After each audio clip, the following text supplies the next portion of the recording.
Buksan ang iyong mga mata, Gumising na at magsaya. kalimutan na ang problema. Tayo na't magpuri kay Jesus. Buksan ang iyong mga mata, Gumising na at magsaya. Kalimutan na ang problema. tayo na't magpuri sa Kanya.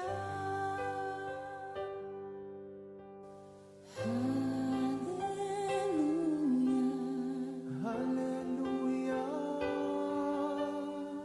hallelujah, hallelujah, hallelujah, Hallelujah.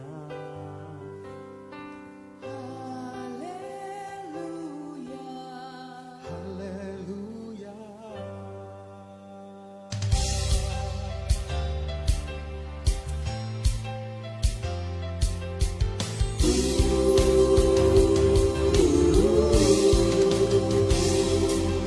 Buksan ang iyong mga mata, gumising na at magsaya. Kalimutan na ang problema, tayo na't magpuri kay Jesus. Buksan ang iyong mga mata, gumising na at magsaya. Kalimutan na ang problema, tayo na't magpuri sa Kanya. Hallelujah, hallelujah, hallelujah, hallelujah, hallelujah, hallelujah, hallelujah, hallelujah. Buksan ang iyong mga mata, gumising na at magsaya. Kalimutan na ang problema, tayo na't magpuri kay Jesus. Buksan ang iyong mga mata, gumising na at magsaya.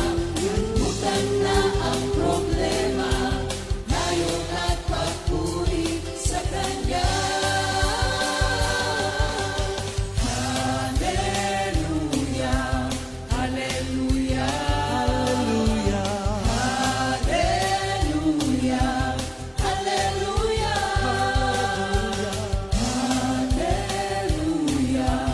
hallelujah, hallelujah, hallelujah. Di ka iiwan, di ka pababayaan. Pumapit ka, pumawit ka, at magpuri sa Kanya. Buksan ang iyong mga mata, gumising na at magsaya. Kalimutan na ang problema, tayo na't magpuri kay Jesus. Buksan ang iyong mga mata, gumising na at magsaya. Kalimutan na ang problema, tayo na't magpuri sa Kanya. Hallelujah, hallelujah, Hallelujah. Hallelujah. hallelujah, hallelujah. Hallelujah. Hallelujah. Sa iyong mga mata, gumising na at magsaya. Kalimutan na ang problema, tayo na't magpuri kay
Araw-araw magpupuri ako sa'yo.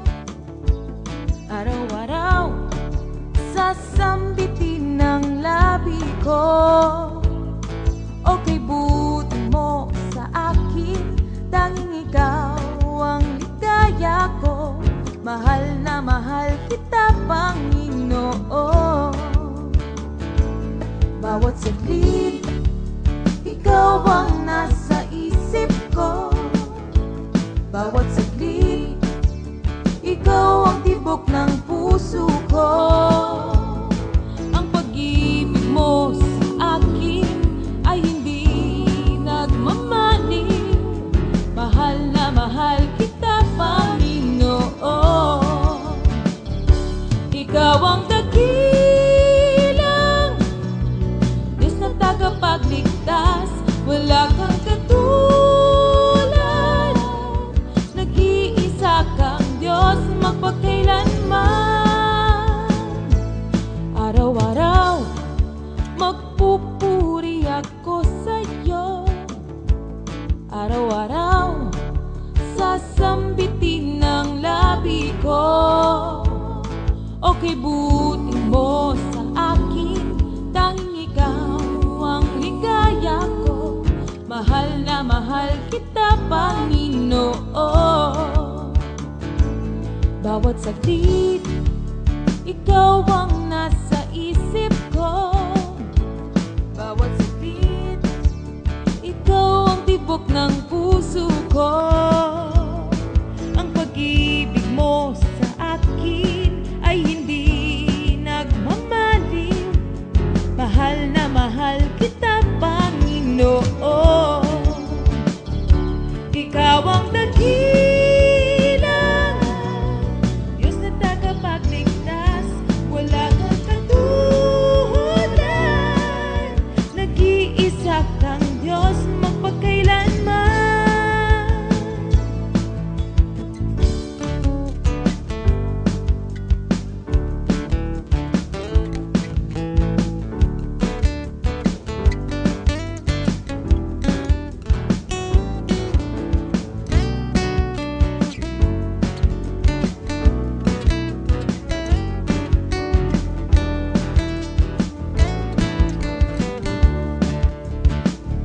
Ikaw ang dakilang Diyos na tagapagligtas. Wala kang katulad, nag-iisa kang Diyos magpakailanman. Araw-araw magpupuri ako sa'yo. Araw-araw sasambitin ng labi ko. Okay, buti mo sa akin, tanging ikaw ang ligaya ko. Mahal na mahal kita, Panginoon.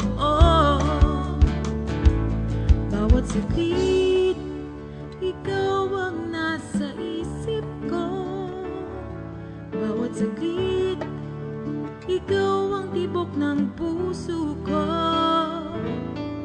Ang pag-ibig mo sa akin ay hindi nagmamaliw.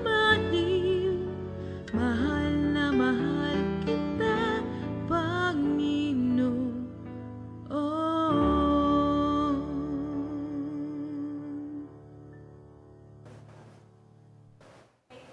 Purihin ng Diyos. Yes. Hello, good Good morning. morning. Good morning, Morning. Lord. Hallelujah. Isa na nawang umaga, binigay ng Panginoon upang tayo po ay magbigay ng papuri at pasasalamat sa ating Diyos.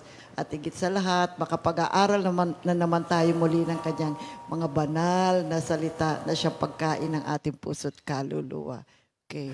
Yeah. Good morning mga kapatid at good morning sa lahat ng sumusubaybay sa ating GMJ.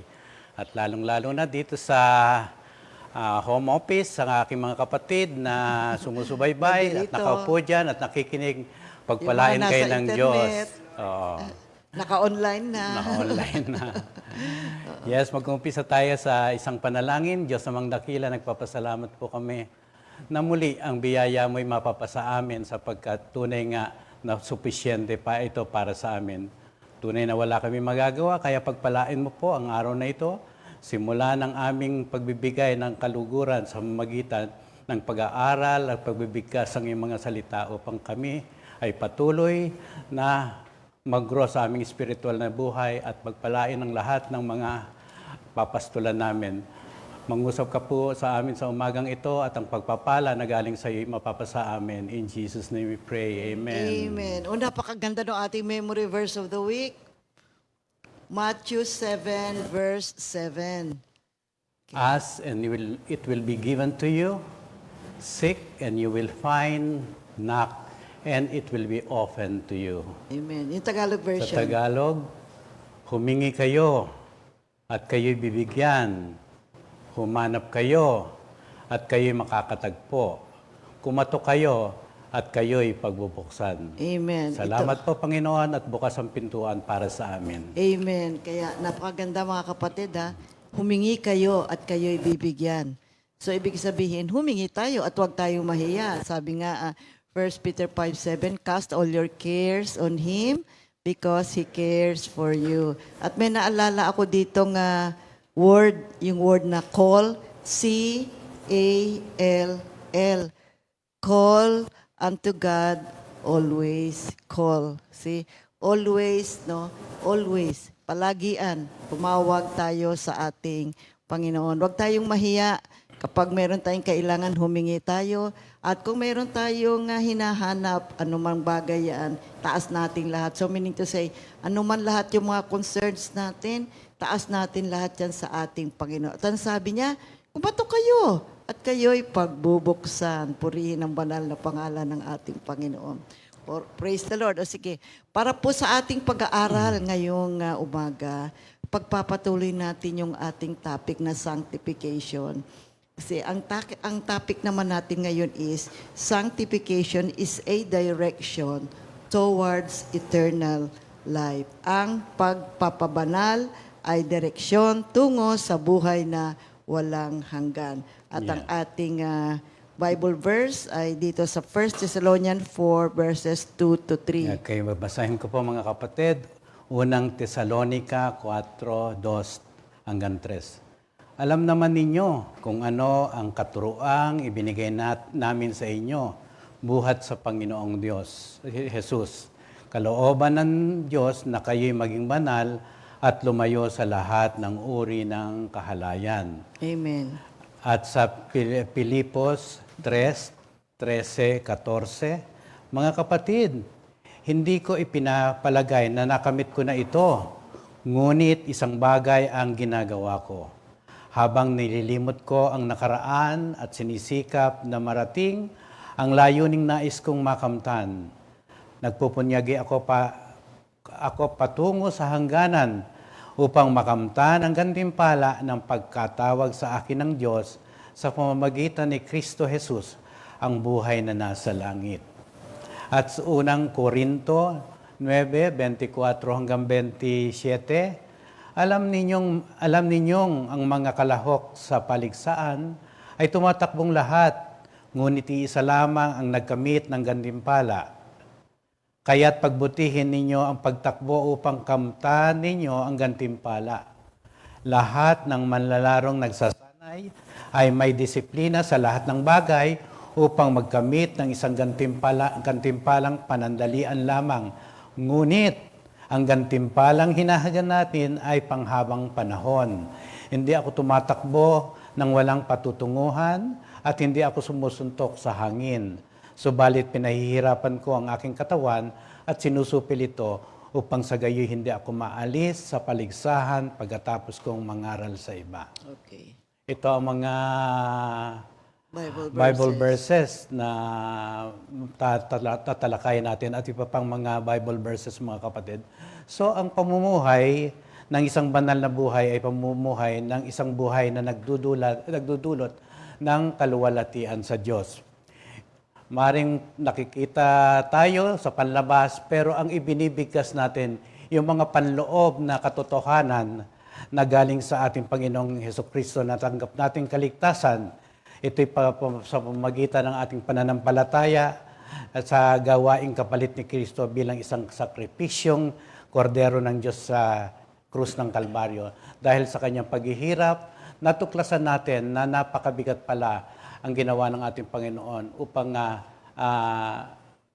ma-free up o mabigyan tayo ng kalayaan sa ating pagkakasala. Ang isang banal na buhay ay kailangan para sa mananampalataya kung nais niya ang isang buhay na malapit sa presensya ng Diyos at lumago o mag-grow into maturity sa ating spiritual na buhay. In this day, sa mga panahon po natin ngayon, ay tunay nga ba na ang mga mananampalataya ay namumuhay na may kabanalan? Are all believers truly living a sanctified life? Sa Galatians 4:19, sabi ni San Pablo, "Mga anak ko, dahil sa inyo'y minsan pa akong nagdaranas ng hirap tulad ng babaeng nanganganak hanggang sa ganap na mabuo si Kristo sa inyo." Pag pinag-aralan niyo po ito, si San Pablo ay nangungusap sapagkat siya ang nag-establish ng church dito sa Galacia. Ngayon na siya ay nakaalis na, napag-alaman niya na itong mga mananampalataya, di ba, naniwala sila sa kanyang mga pagtuturo, ngunit hindi nila nararating yung pagiging tunay na Kristiyano o pagiging katulad ni Kristo. Kasi ang sanctification, yan ang ikalawang bahagi ng ating salvation, no, mga kapatid, justification, sanctification, at saka glorification. Dito po sa loob ng sanctification, tayo ay hinihimok at hinuhubog na maging katulad ni Kristo. Kasi marami talaga ang mga mananampalataya. Alam natin ang maraming mga pagtuturo. Narinig natin ang maraming mga pagtuturo tungkol sa pagiging Kristiyano. Pero mas mabuti po, at nabasa ko nga sa mga maraming commentaries, bigyan natin ng emphasis ang sanctification. Kasi ang sanctification is living a holy life. Maaring dumadalo tayo sa mga pagtitipon, dumadalo tayo sa mga events ng ating mga churches at mga communities, pero tunay nga ba na tayo ay namumuhay na maging katulad ni Kristo? Yun ay destiny nating lahat, mga kapatid. Kaya nga tayo ay tinawag na Kristiyano. Si Kristo ay nasa taong iyan. Kaya sinabi ni San Pablo, "Ako ay nakadaranas ng sakit sa puso ko. Kasi, oot nandyan at nag-aaral kayo, ngunit hindi pa ninyo nararating at hindi ninyo na ipamumuhay ang tunay na pagiging isang Kristiyano. At hindi pa ninyo nararating yung kayo ay maging katulad ni Kristo sa isip, sa salita, at sa gawa." Mahalaga ito kasi, mga kapatid, dahil ang mga mananampalataya ay hindi lamang tayo dapat na natanggap natin, nag-a-attend tayo, and we say, kaya, ayan, nagbibigay ako ng tithes ko, nagbibigay ako ng love offering. Tingnan din natin yung ating sarili. Ako ba ay katulad na ni Kristo? Nakikita na ba si Kristo sa akin, sa isip, sa salita, at sa gawa? Iyan ay isang bagay o isang tanong na tayo rin ay masasagot natin, kapatid. Ikaw ba ay may pagbabago mula noon sa ngayon? Maaring oo.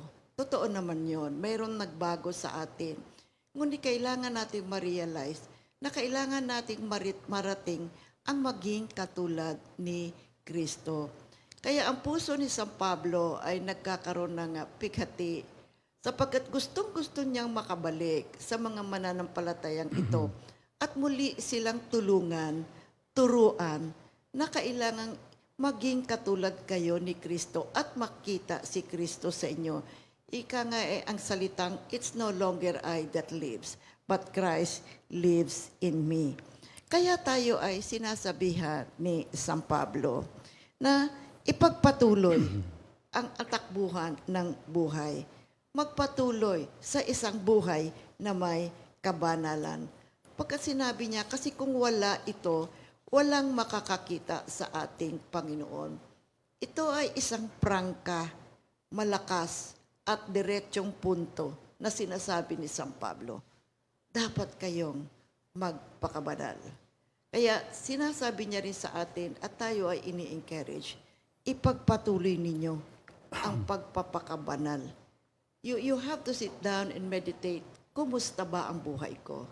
Saan ang direksyon ng buhay ko? No, let's face it, oo, nandirito tayo, pero nabigyan na ba natin ng tunay na pansin, saan nga ba ako tunay na patungo? Ito bang mga ginagawa ko ay sapat na upang marating ko ang ipinangakong buhay na walang hanggan. Kaya mahalaga ang pag-aaral po ng sanctification. As we go through the study of this topic, we get to realize that this is a very important part of our life. Dahil kasi tayo ngayon ay nasa sanctification process ng ating buhay. Kaya sabi ni San Pablo, God has called us unto holiness. Yung 1 Thessalonians 4:7. Tayo'y tinawag ng Diyos upang mamuhay sa kabanalan, hindi sa kahalayan. That's why sanctification is a direction towards eternal life. See, yun ang susi sa pagkakaroon ng pag-unawa tungkol sa sanctification ay mahalaga. At kaya kailangan nating maunawaan din ano ang ibig sabihin ng direksyon sa buhay natin. Hindi mahalaga kung gaano na kabilis ang takbo mo. Ang pinakamahalaga ay hindi ang distansya na iyong narating. Hindi kung gaano katagal ka nang naging Kristiyano, kundi ano ba ang direksyon na tinatahak mo sa buhay mo. Nasa tamang direksyon ka nga ba? You see? Ang buhay, alam nyo, nakakalito po yan. See? At kung minsan talagang mahirap malaman kung ang ating buhay ay patungo sa sanctification that leads towards to eternal life. Ano nga ba ibig sabihin ng tamang direksyon sa buhay? Now, number one, it is your direction that matters. Yung direksyon mo sa buhay mo, mahalaga. Ano ba ibig sabihin ng direksyon? Ito yung course. Ito yung pathway, yung tinatahak mo ngayon. Halimbawa, tatanungin niyo ako, ano ang daan patungo sa Baguio? Ay, napakadali po. Napakadali. Tuwa ako dyan sa ginawa nila ng Department of Public Highway. Alam niyo, pag umakyat kayo ng Alabang, yung Muntinlupa, Skyway. aakyat ka ng Skyway, diretso. Ang labas mo, Balintawak. Bayad ka ng toll. Diretsuhin mo pa rin yan. Pasok ka ng, di ba, Skyway, NLEX, SCTEX, tapos Dplex. Pagdating mo doon sa may bilog, sa may rotonda, makita mo na ngayon yung gasolinahan doon. Pag kumanan ka, Cannon Road. Pag diretso mo, Marcos Highway. Diretsuhin mo pa rin yung Marcos Highway. Pagdating mo sa dulo, Baguio na. Kaya pag umakyat kayo ng Alabang, diretso na yun. Yun ang daan patungo sa Baguio. Tayo ngayon, ang ating usapan ay ang daan patungo sa buhay na walang hanggan. At ang daan ay ang proseso ng sanctification. Kaya ang pangunahing tanong sa ating sanctification, saan ang daan mo ngayon? Ano ang tinatahak mong buhay? You see? Alam nyo, napakabilis ng takbo ng buhay ngayon. Ay, Panginoon, napakabilis. Di ba, lalong-lalo na with the onset nitong mga electronics na iyon. Kaya lang, mayroong mga taong mabagal ang paglago. Meron namang napakabilis, maganda, at tama ang kanilang paglago. At meron namang mga iba ay hindi mo maintindihan. They are good today, tomorrow hindi. Ay, meron pa rin pagkalito sa kanilang buhay. Kasi, kaya ngayon Psalm 1 verses 2-3, Pastor. Psalm 1 verses 2-3. Kasiyahan niyang sumunod sa kautusan ni Yahweh. Binubulay-bulay niya ito sa araw at gabi.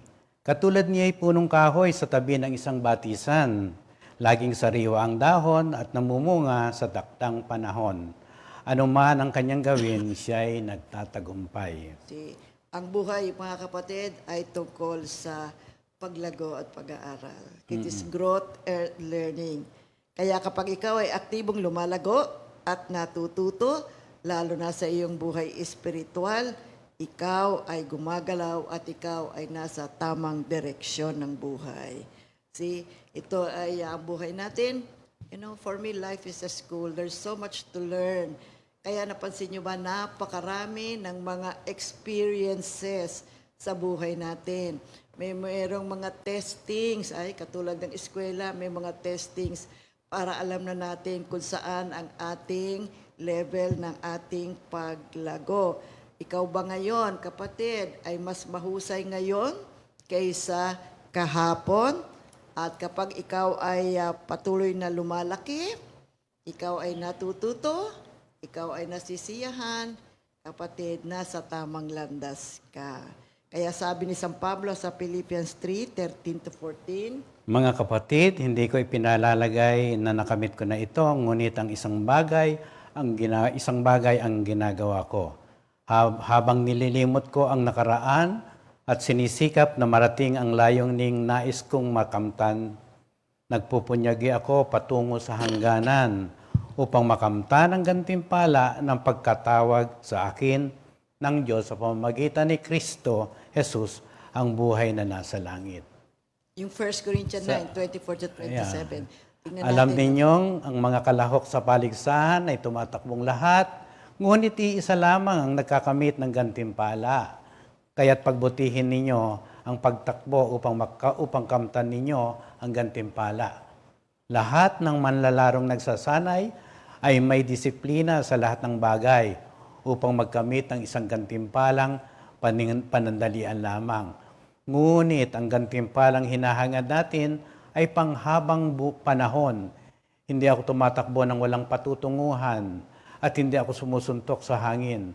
Subalit pinahihirapan ko ang aking katawan at sinusupil ito upang sa gayoy hindi ako maalis sa paligsaan pagkatapos kong mangaral sa iba. So, unang-una, it is your direction that matters. Ikalawa, Learn and know your purpose in life. Yes. Napakahalaga nito, mga Yes, kapatid. yes. Kaya nga sa isang opisina, pag nag-umpisa ka, normally may tinatawag doon na tanong, in 5 years time, ano ang mararating mo sa buhay Ano na sa ito? palagay mo after 5 years, ayun, nasaan ka na? Nasaan ka na? Anong plano mo? Yes, 5 years. oo. May mga tanong na ganun kasi pag ini-interview. Kasi para ma-determine kung talaga ang purpose mo ay matulungan ng kumpanya at the same time, lumago ka sa pamagitan ng kumpanyang inilagay sa iyo. So, dito tinuturuan tayo na matuto at matuklasan ang iyong layunin sa buhay na ito. At kapag ito'y natuklasan mo na ganito pala ang buhay ng isang Kristiyano, lahat ng mga alalahanin, pagkabigo, kawalang kasihan, ay malulusaw sa iyong damdamin. Sapagkat nakatuon ka lang kay Kristo Jesus na nagbigay ng buhay upang ang iyong kasalanan ay mabago, mabigyan ng isang kalulugod na buhay. Ito'y nakakatulong upang unawain natin paano ilipat ang ating buhay sa isang direksyon at sa tamang direksyon na buhay na nakalaan para lamang sa ating Panginoon. Once na magawa natin ito, hindi lamang ito, mandi ang mga papasulan natin ay makakarating sa isang buhay na matututunan kung ano ang kalagahan nito sa kanilang buhay. At makikita nila na ang purpose ng pagkakalikha sa kanilang Panginoon ay isang buhay na mahalaga para sa lahat. Yung maraming tao, hindi nila alam ang patutunguhan nila sa buhay nila. O suntok sa buwan ang buhay nila. Kaya maraming tao problematic eh. Totoo talaga yan. Problematic. Bisa tatanungin mo, ba't ka ba ganyan? Ano bang balak mo sa buhay mo? Saan ba patungo ang buhay mo? Ba't ganyan ang galaw mo? Ba't ganyan ang kilos mo? Ewan. Hindi ko alam.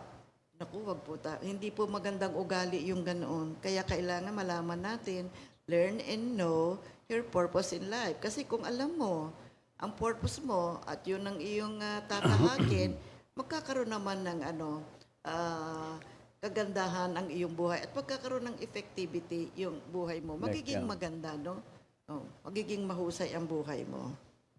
Kaya nga sa isang paligsahan, maraming training, maraming disiplina, maring magpagkabigo, maring masaktan ka at kailangan magpahinga. Mga gawain na hindi nating akalain na mangyayari. Akala natin malakas tayo at makakamtin natin ang ating hinahangad. Subalit, katulad din sa spiritual na buhay, unti-unti, daraan ka sa pagkabigo, daraan ka sa hirap, minsan umuulan, pupunta ka sa isang prayer meeting. Lahat yan ay dadanasin mo po. Ang pinakamaganda naman, nandun lagi ang tulong ng Diyos upang sa iyong pagtahak, sa iyong spiritual na buhay ay lumago ka at malampasan mo lahat ang mga sa palagay mo pagkabigo, sa pagkakapili mo sa iyong spiritual na buhay na bakit ba ako napunta rito, bakit ba ako nilagay ng Diyos. Huwag mo itanong yon sapagkat alam ng Diyos kung ano mangyayari sa iyo once you continue your training and your purpose in life. And you know, ang consequence, if you do not know your purpose in life, kaya maraming tao frustrated dissatisfied sa buhay nila. At kung minsan tinatanong pa nga nila, bakit ba ako nandito sa mundong to? Bakit ba nilikha pa ako nandito? Ganito lang pala ang mangyayari sa buhay ko. You know, there is no sense of being connected with your inner self. You have to know the will of God and you have to know yourself. You have to know your purpose. Para paggising mo sa umaga, araw-araw, ay mayroon kang goal na tinatahak. And you have to choose the right way, the right pathway na kagustuhan ng ating Panginoon. Okay? Kaya what does God want for us? What does God want Wants us to do? Sa Ephesians 5:10 to 11, sikapin ninyong matutunan kung ano ang kalugod-lugod sa Panginoon. Huwag kayong makibahagi sa mga gawain ng kadiliman na walang ibinubungang mabuti. Sa 1 Thessalonians 4:2-3, alam naman ninyo kung ano ang mga katuroang ibinigay namin sa inyo buhat sa Panginoong Hesus. Kalooban ng Diyos na kayo'y maging banal at lumayo sa lahat ng uri ng kahalayan. How can you learn? Paano mo matututunan ang will ng ating Panginoon? At paano mo malalaman kung ano ang pleasing sa ating Panginoon? Okay. Of course, pinangako ng Diyos sa atin na kung hahanapin natin ang katotohanan ay ipapakita niya ito sa atin. Itong katotohanan na sinasabi niya. Kung masigasig tayong hanapin ang kanyang katotohanan sa pamamagitan ng panalangin, of course, pag-aaral ng kanyang banal na salita, at ang importante ay sumunod sa kanyang mga banal na salita. Bubuksan niya itong mga salitang ito sa ating kaisipan, sa ating puso, at once na ibigkas natin ito, makikita natin ang kahalagahan nito sa buhay natin at sa buhay na pinapastulan natin, mga kapatid. Now we have supported people around us. Importante ito. You know, there are times sa buhay po natin, hindi naman lahat yan nga ay masaya. May mga panahon na tayo po ay nalulungkot, may panahon ng mga negative situations ang dinaraanan natin. Ang isa sa mahalagang bahagi sa ating buhay na tinatahak, especially dito sa sanctification process, ay meron tayong mga supportive people. Mga kapatiran, kamag-anak, kaibigan, na alam natin na nandiyan dyan upang sumuporta sa atin. Upang tayo po ay makapagpatuloy na kumilos, matuto at lumago sa ating sanctification process. Malaki ang naitutulong ng mga kasama natin na ganito sa atin, sa ating paligid. You know, there are times when we are on the mababang bahagi ng buhay natin. Itong mga supportive people na ito, yan ang ating po mga prayer warrior. Yan yung ating mga counselors. Yan po ang magbibigay sa atin ng mga payo upang tayo po ay makapagpatuloy. Sapagkat sa buhay natin ngayon, ay hindi naman yan na napakadali at napakasaya lahat ng oras o lahat ng panahon. May mga negative situations along the way na madadaanan natin. At kaya nga tayo ay ini-encourage palagi na palagi tayo nga sumama sa mga pagtitipon natin, sa mga pag-aaral ng salita ng Diyos. Kaya yung Hebrews 10:25, di ba, nasa saad. Kaya huwag natin kaliligtaan ang pagdalo sa ating mga pagtitipon, gaya ng nakasanayan ng iba. Sa halip, palakasin natin ang loob ng isa't isa, Lalo na ngayon, nakikita nating malapit na ang araw ng Ng Panginoon. Supported family, friends, members, ay malaki po ang balor niyan sa buhay natin, mga kapatid. We are continuously motivated by their presence, lalong-lalo na kung ang iyong mga very close friends ay mga Kristiyano na nakauunawa din sa iyong spiritual na buhay. Kasi there are times, alam nyo, nanghihina rin yung ating kalooban. Nagkakaroon din tayo ng pagkabigo. Kaya makakatulong silang lahat yan. Even just simply the presence of your friends ay makatutulong na at makapagbibigay na ng kalakasan sa ating lahat. Dito mahalaga din na banggitin natin yung quality time natin sa ating Panginoon, quality time din natin sa ating mga kaibigan. Mas mahalaga yung quality time kaysa quantity. Mahalaga din na banggitin natin na sometimes it's okay for you to have some few close friends kaysa napakarami ng kakilala mo na hindi mo naman alam kung sino ang tunay na kaibigan mo. That's why, if you have some small company of good friends, that is good, mga kapatid. Spend quality time with them. At kung Kristiyano sila, samahan nyo na yan ng isang fellowship na kasama nyo ang ating Panginoon. And then, ikalima, there are hard times. And these hard times are learning seasons of our life. Kasi, ang buhay po natin sa sanctification process ay hindi naman po talagang smooth sailing yan. Talagang alam natin lahat yan. Dumadaan pa rin pa tayo doon sa panahon na tayo ay nagkakasala. At yung mga pagkakamali niyan ay mayroong mga consequence sa buhay natin. Pero ito po ay pamamaraan din ng Panginoon para tayo ay matuto at lumago. Minsan napakahirap, kailangan nating tiisin, ngunit pinapahintulot ng ating Panginoon sapagkat ang mga ito ay nagbibigay daan din sa ating pagbabago, sa pag-aalis ng mga hindi kailangang mga characters o pag-uugali sa buhay natin. At ang purpose din nito ay upang dalisayin tayo at gawin tayong banal.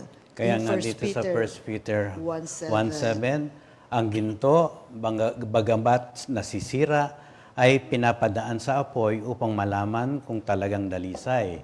Gayon din naman ang inyong pananampalataya na higit na mahalaga kaysa ginto ay sinusubok upang malaman kung ito'y talagang tapat.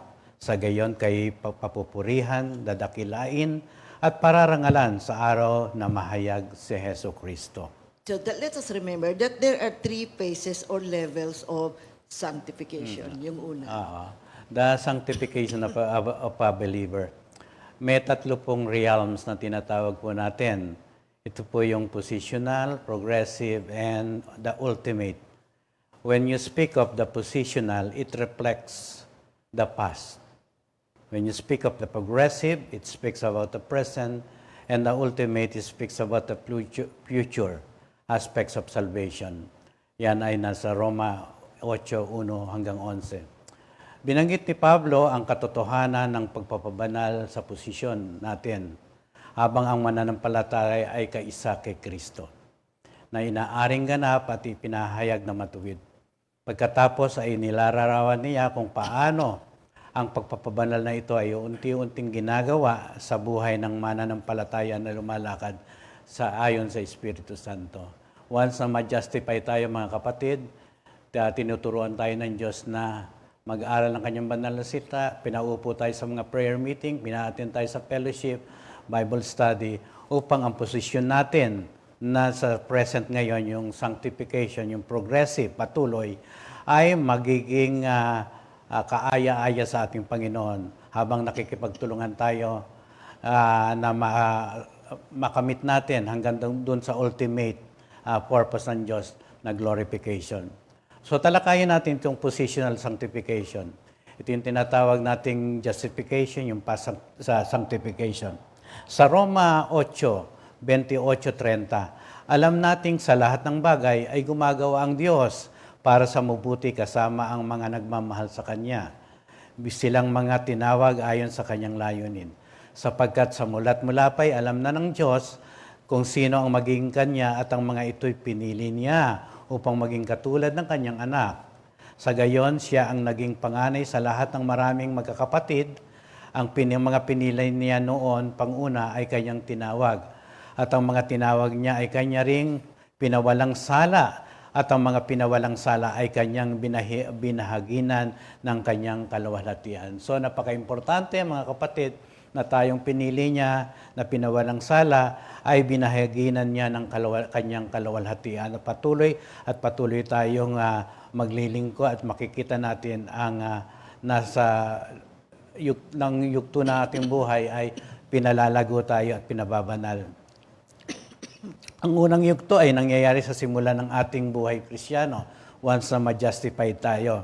At isang pangunahing pagbabago ay sa pamagitan ng isang moral. Yung isang ugali natin ay nagbabago. Hindi na tayo, kung dati mapagmura tayo, kung ano na lang, kung mabanggit natin sa bibig natin, lumalabas. Hindi, kontrolado na tayo ng banal na Espiritu. At ang kapangyarihan ay dulot ng pag-ibig ng Diyos para sa atin. And of course, sa Roma 6:11, kaya dapat ninyong ituring ang inyong sarili bilang patay na sa kasalanan, ngunit buhay para sa Diyos, sapagkat kayo'y nakipag-isa na kay Kristo Jesus. Once sanctification has begun, we are no longer under God's dominion. Against sin's dominion. Wala hindi na ho pwedeng maghari sa atin ng kasalanan. Kaya na ho natin kontrolin. Yes, kung minsan nagkakamali tayo, pero alam nyo, kaya na po natin umiwas sa kasalanan.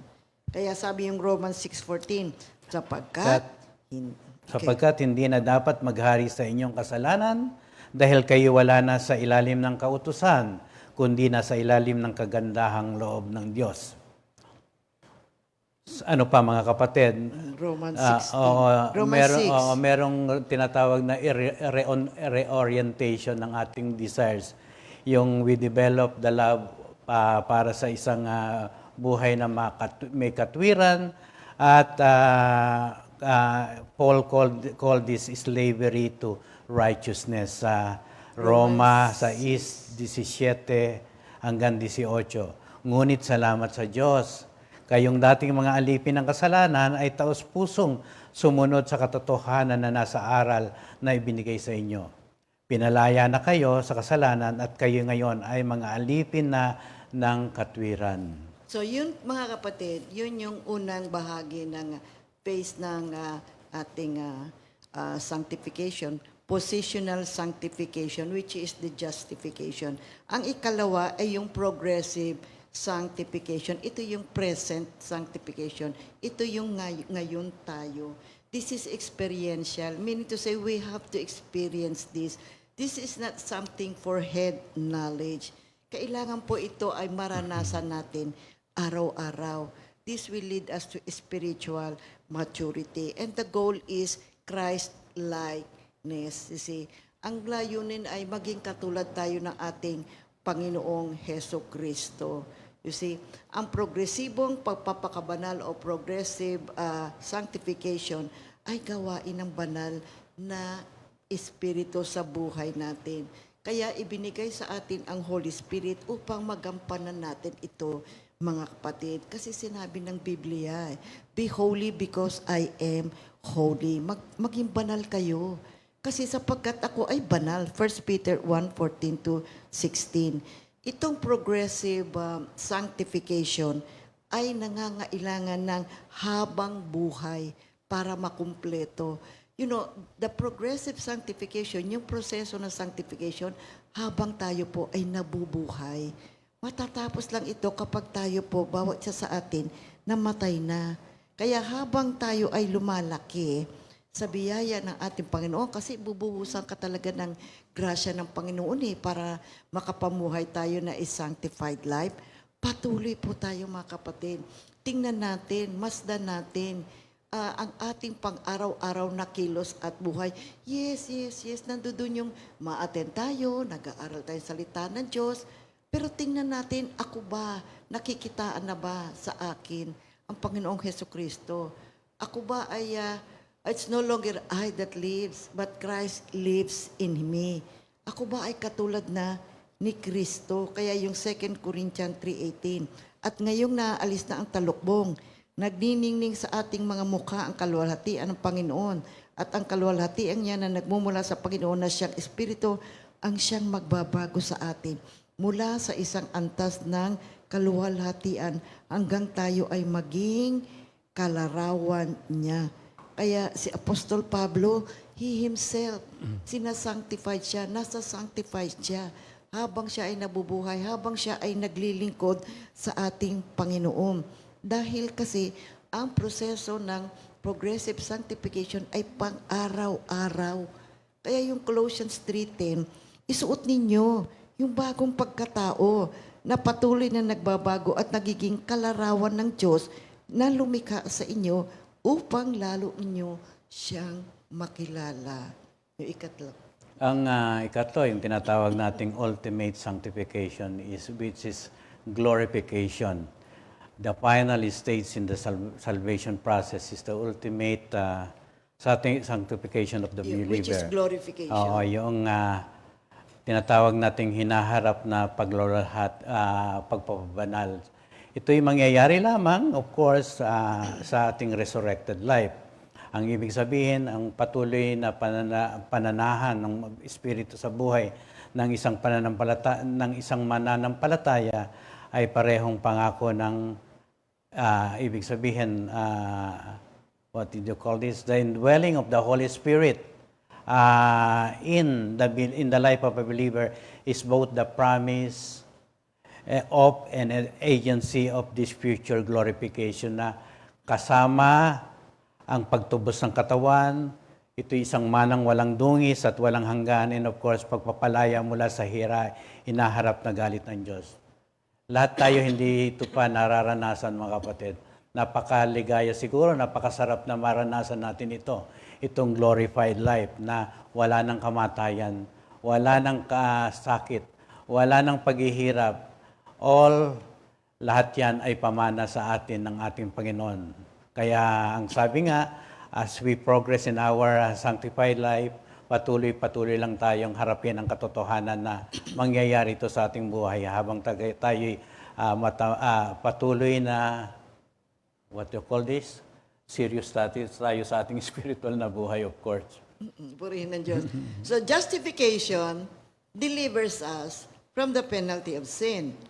Sanctification delivers us from the power of sin. And glorification delivers us from the presence of sin. Now, bago po tayo magpatuloy, mga kapatid, ay bigyan natin ng pagbati ang mga may birthday ngayon. Okay. Wow! Siguradong masayang-masaya silang lahat. Happy birthday, Sister Dea and Thea Orias, Sister Aliana Francisco. Happy birthday sa inyong lahat at pagpalain kayo ng Diyos ngayon at magpakailanman. Mukhang kambal yata yun. Oh, si Dea at saka si Thea. Si Dea at Thea Orias, anak ni... Apo siguro to ni Brother. Oo. Apo ni Broderick. Oo. Happy birthday!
Purihin ang ating Panginoon.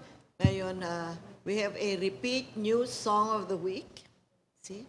Jesus, Ikaw Lamang, composed by Minister Ariel Borja, arranged by Brother Alan Cabral, and interpreted by Sister Jamie Hapin.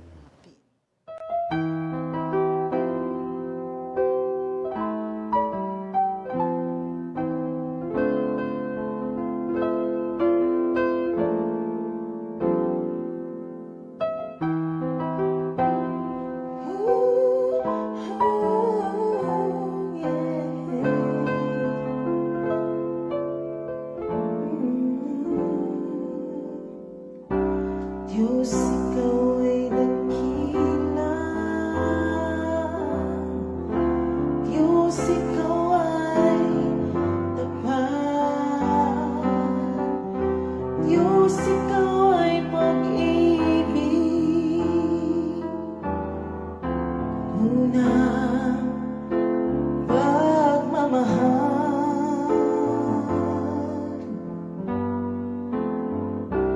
Diyos, ikaw ay kanlungan. Ikaw ang aking kulihan. Sa iyong kalinga, buhay ko'y may katiyakan.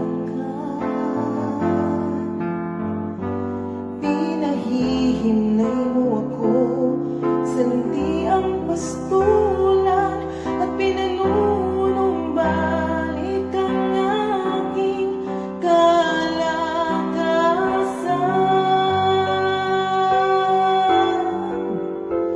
Oh, hallelujah, hallelujah.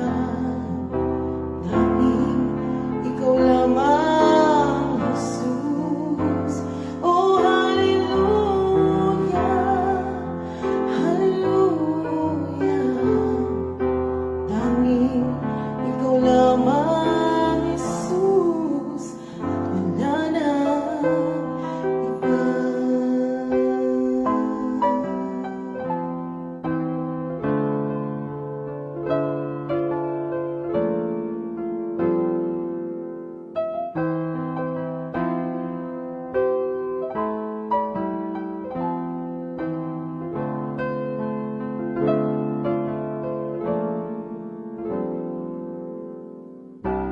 Diyos, ikaw ay dakila.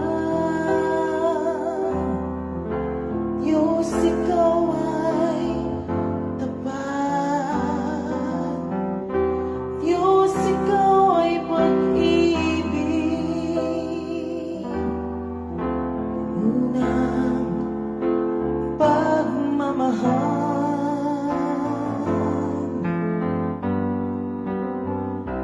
Diyos, ikaw ay kanlungan. Ikaw ang aking kulihan. Sa iyong kalinga, buhay ko'y may katiyakan. Pinahihimlay mo ako sa luntiang pastulan at pinanunumbalik ang aking kalakasan.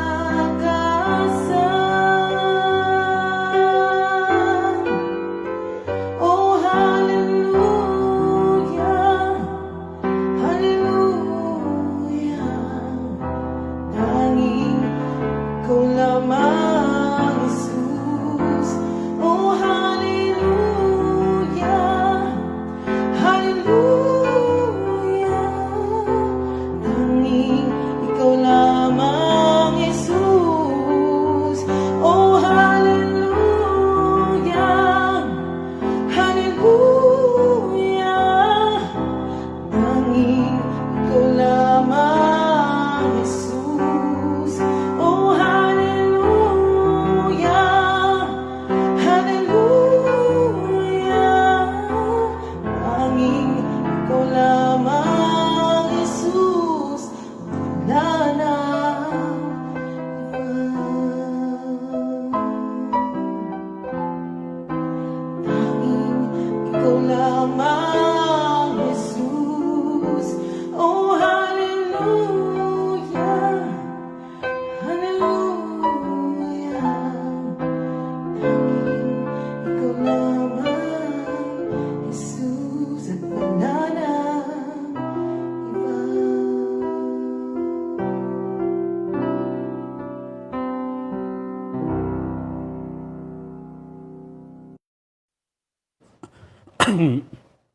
Purihin ang ating Panginoon. Okay. So mga kapatid, ay tinatalakay natin itong sanctification is a direction toward eternal life. So sa pagpapatuloy po mga kapatid, how to keep ourselves in the right direction. Pagkat ano ba itong buhay na ito, maraming tao nagsasearch ng kanilang buhay. Ang una, mga kapatid, remain connected to our Lord Jesus Christ. John 15:5, ako ang puno ng ubas at kayo ang mga sanga. Ang nananatili sa akin at ako sa kanya ang siyang nagbubunga ng sagana sapagkat wala kayong magagawa kung kayo'y hiwalay sa akin. Yan ang sinasabi ng ating Panginoong Hesukristo. Sabi niya, I am the vine, you are and the branches. Those who remain in me and I in them will bear much fruit, for you can do nothing without me. So our role in sanctification is both passive and active, mga kapatid. Passive, why? Because we are to trust God to sanctify us. Presenting our bodies to God, Romans 6:13 and Romans 12:1. And yielding, of course, to the Holy Spirit. It is God's will that you should be sanctified, 1 Thessalonians 4:13. And God will have His way, mga kapatid. Okay. And of course, we are actively, we are responsible to choose to do what is right. Yes. Hindi lamang ang Diyos ang gagawa, mandi makiayon tayo sa ginagawa ng Diyos sa atin. Dito sa progressive sanctification, it requires our cooperation, mga kapatid. Sa justification, it's the work of God. Pagdating dito sa progressive sanctification, God is still working, but we need to cooperate with Him. Kaya sa Matthew 7:13-14, pumasok kayo sa makipot na pintuan, sapagkat maluwang ang pintuan at malapad ang daang papunta sa kapahamakan, at ito ang dinaraanan ng marami. Ngunit makipot ang pintuan at makitid ang daang papunta sa buhay, at kakaunti ang nakatatagpo niyon.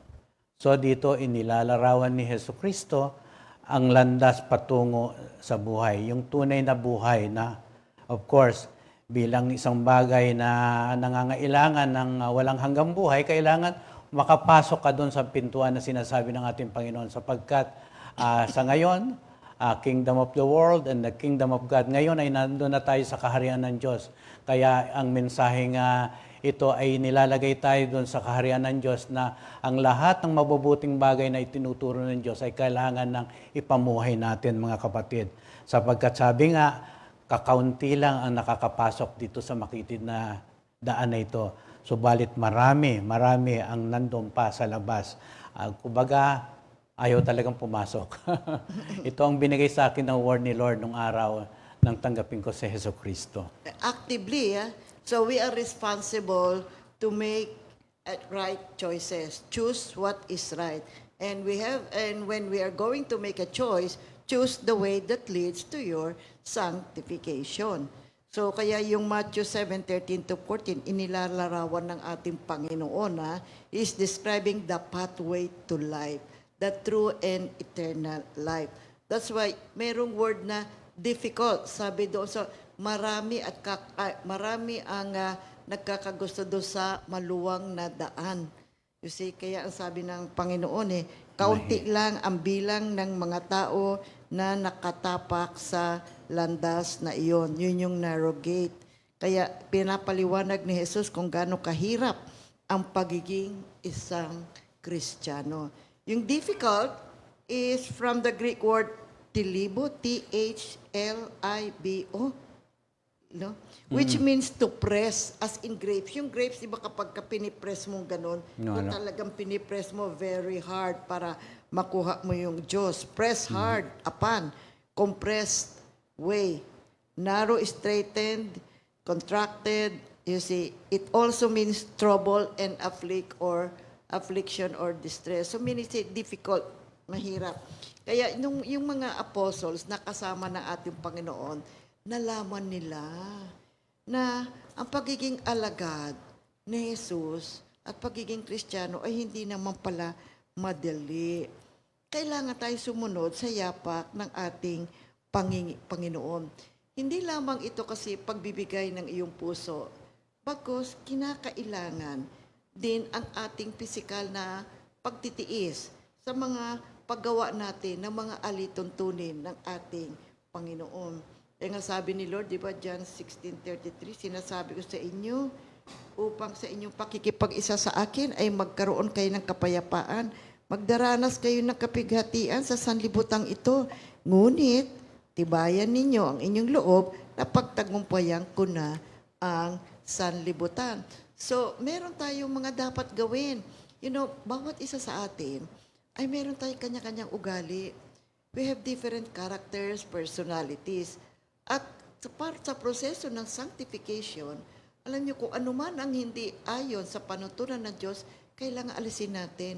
And sometimes, this is very difficult to do. So, unang-una, we have to put to death the misdeeds of the body. Ano Oo. ibig sabihin nito? Patayin yung mga maling Maling gawain gawain sa ng katawan. katawan. Oo. Romans 8:13. Romans 8:13, sapagkat mamamatay kayo kung namumuhay kayo ayon sa katawang makalaman.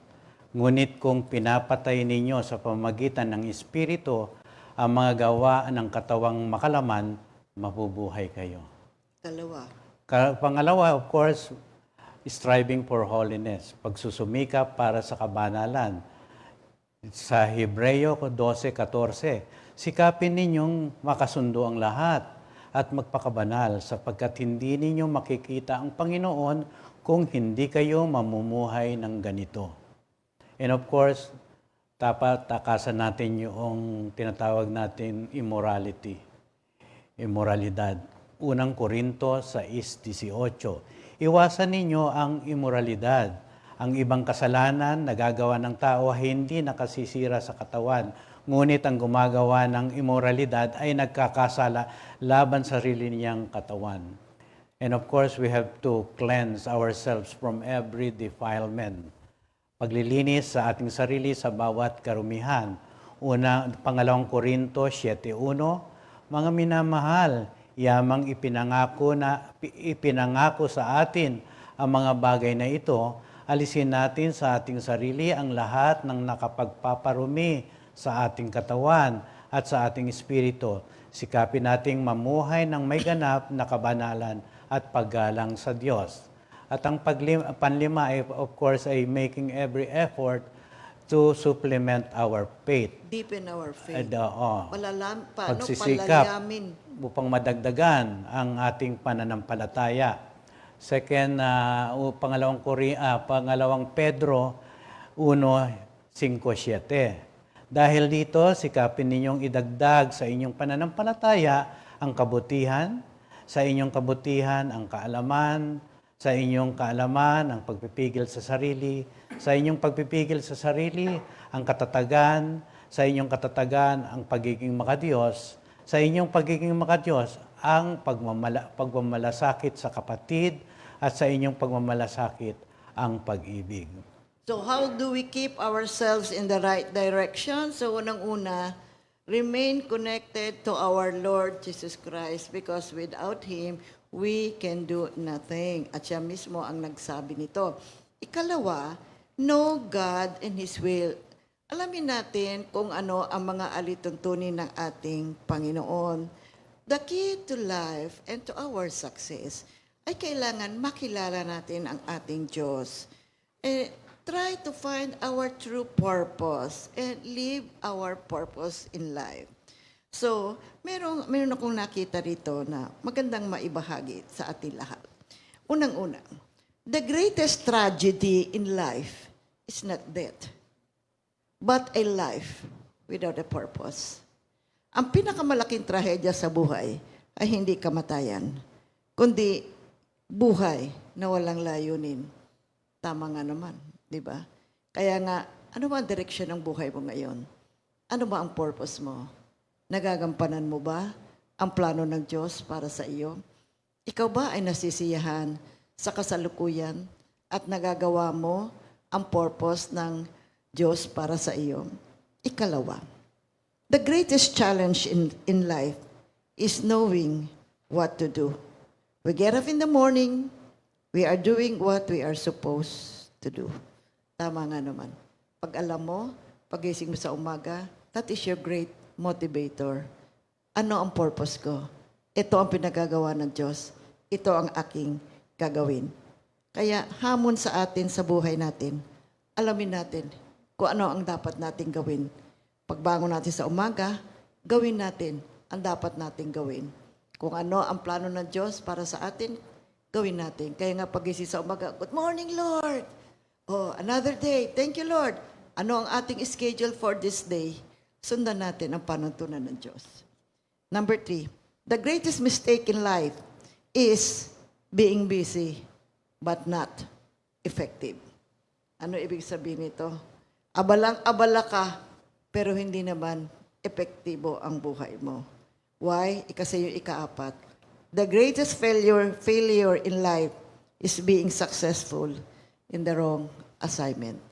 Yan bang ginagawa mo ang pinagagawa ng ating Panginoon? Kaya yung Luke 10:41-42, sinabi ng Panginoon sa kanya, Martha, Martha, nababalisa ka at abalang-abala sa maraming bagay. Ngunit isa lamang kailangan. Pinili ni Maria ang mabuti at ito'y hindi aalisin sa kanya. yes, busy, busy. Pero effective ka ba? Yung ba yung pinagagawa sa iyo ng Panginoon? Yung Matthew 7. Matthew 7:21-23, hindi lahat ng tumatawag sa akin, Panginoon, Panginoon, ay papasok sa kaharian ng langit, kundi ang mga taong sumusunod sa kalooban ng aking Ama na nasa langit. Sa araw ng paghuhukom, marami ang magsasabi sa akin, Panginoon, hindi po ba't sa iyong pangalan ay nangaral kami, nagpalayas ng mga demonyo at gumawa ng mga himala? Ngunit sasabihin ko sa kanila, hindi ko kayo kilala. Lumayo kayo sa akin, kayong mga gumagawa ng kasamaan. Okay. Ikatlo. Ang ikatlo, mga kapatid, ay kailangan nating establish ang ating priority sa ating buhay. What is your priority in life? Our priority should always be divine priority. Ano ibig sabihin nito? Kaya napaka-importante pala, no? Pagkatapos mong mag-aral, of course, nakagraduate ka, kung nakapasok ka ng trabaho, hindi pala dapat doon nakatuon. Mandi, nakatuon pa rin sa divine priority ang ating buhay. Kung tayo man ay mayroong nagampana sa buhay Buhay natin, natin, oo. nakapag-aral, mabuti po yan. Yan po ay bigay din ng ating Panginoon. Kailangan tingnan natin na yan ay mula pa rin sa ating Panginoon at hindi ayon sa ating sariling kakayanan. Kailangan ng buhay natin talaga nakatuon tayo No. sa ating Panginoon. Pero alam niyo maganda naman no? Tatandaan niyo yung mga lola natin, mga magulang natin, dinadala tayo sa simbahan palagi. Bata pa lang, minumulat na sa atin ang spiritual life. Oo. Kaya lang paglaki natin, yun, nagkakaroon tayo ng sarili nating mga kaisipan, nagkakaroon tayo ng sarili nating mga pamamaraan sa buhay. Kaya kumisa, medyo nawawala sa ating Panginoon. But all honor and glory belongs to God. Kundi ibinabalik ngayon niya tayo. At sinasabi niya na sa buhay mo, pagamat meron ka mga pagkilos na ganyan sa buhay mo, yung mga plano mo, kailangan tingnan mo pa rin na ang lahat na yan ayon sa mata ng ating Panginoon. Lahat na yan iangkop natin sa buhay spiritual natin. That's why yung priority natin palagi, divine priority. And we have to establish our priorities in life. See, kailangan po manguna sa buhay natin ay ang plano ng Diyos, ang alituntunin ng Diyos para sa ating buhay. Na ang ginagawa natin naayon sa kalooban at layunin ng Diyos para sa ating buhay. Para ang patnubay niya sa atin, laging nasa atin. Bakit natin kailangan i-prioritize ang Diyos? Okay. Napakahalaga nito, mga kapatid, lalong-lalo na tayong mga magulang. Once na ma-prioritize natin ang ating spiritual na buhay, susundan tayo ng ating mga anak. Kapag bagsak ang iyong priority, ibig sabihin walang pundasyon mula sa Diyos, bagsak din ang susunod na henerasyon. Kasi yun ang kanilang kahinatdan, yung kalalakihan nila. Yun ang kalalakihan. Susundan Oo. Kaya napakahalaga ng role ng mga magulang. Kaya napakapalad natin, no, mga kapatid. Nandito na tayo, marunong tayo sa salita ng Diyos. Ito, pinapamuhay natin. Nakikita tayo ng ating mga anak, ng ating mga apo. Kasi, Kaya nga ang sabi dito sa Matthew 22:17, ibigin mo ang Panginoon mong Diyos ng buong puso, mo, buong kaluluwa mo, at buong pag-iisip mo. Ito ang pinakamahalagang utos. So how do we keep ourselves in the right direction? Una, remain connected to our Lord Jesus Christ. Pangalawa, ano yun? Prioritize your priorities. Establish your It priorities. is, Hindi, meron and, pa isa.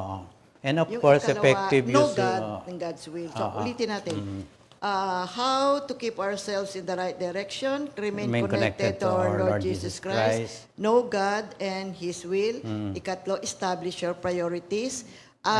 Sa establishment po ng priorities, alam nyo, kasama doon yung ating time. Yes, kasi kung minsan ang gulo-gulo na ng schedule natin for the day. We need to schedule. We need to effectively use our time.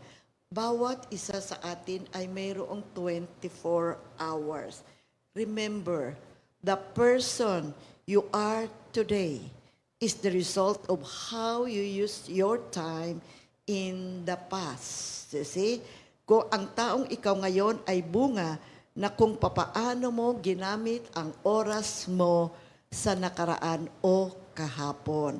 Maganda yan. Magandang pag-aralan yan, mga kapatid. You see, time is the currency of life. Money is the currency of economy. Time is the currency of life. Now, how do we spend and invest that irreplaceable currency? At yan ay yung time. The effective use of time is correct priorities. God is not impressed with busyness. The way to live effectively is to use your time on correct priorities for your life. Is this what God wants me to do? Will this sanctify me? Will this glorify God? You know why? Sometimes our priorities may be good, but not correct. Kita lang po ninyo si Martha at si Mary. So we have to learn the difference. Time wasted on incorrect priorities is currency that is gone forever. It cannot be regained. Kaya kapag ang oras natin wasted, ay hindi na po natin maibabalik.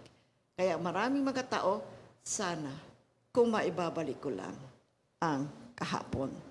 Kaya mabuting alamin natin yung ating mga priorities. Saan ba tayo papunta? Ano ang direksyon ng ating buhay? Alamin natin, mga kapatid, para tumama tayo sa ating buhay araw-araw. Hindi yung gagawin ko ngayon, gagawin ko yung bukas, ito gagawin ko ngayon. Minsan nagkakagulo-gulo na, nawawala na tayo sa tamang direksyon ng ating buhay. Kaya matuto tayo. Ano man ang ating ginagawa, gawin natin ito para sa ikauunlad ng kaharian ng Diyos at tayo ay aani ng aani. Kaya yung 1 Peter 1:13-16, A call to holy living. Kaya nga, hihanda ninyo ang inyong mga isipan para sa dapat mong gawin. Maging mahinahon kayo at lubos na umasa sa pagpapalang tatamuhin ninyo kapag nahayag na si Hesukristo. Bilang masunuring mga anak, huwag kayong umayon sa masasamang pagnanasa tulad ng ginagawa ninyo nung kayo'y wala pang tunay na pagkaunawa. Dahil ang Diyos na pumili sa inyo ay banal, dapat din kayong magpakabanal sa lahat ng inyong ginagawa, sapagkat nasusulat, magpakabanal kayo sapagkat ako'y banal. maraming salamat, Panginoon, sa aming pag-aaral ngayong umaga. Tulungan mo kami, guide mo kami, bigyan mo kami ng wisdom na kami ay makapamuhay sa aming buhay na may kabanalan. Tunay kang dakila, ang pag-ibig mo sa amin ay walang hanggan. Lord, guide us, bless us, para po magampanan namin itong sanctification process na nakaatang po sa aming lahat. Ngunit sa iyong dakilang pag-ibig at pagkilos sa aming buhay, ang lahat po ng ito ay magagana because you are the one who has called us and you will finish the work that you have started in our lives. In Jesus' name we pray. Amen. Glory to God and God bless everyone. 2 Timothy 2:2 Hallelujah 2 Timothy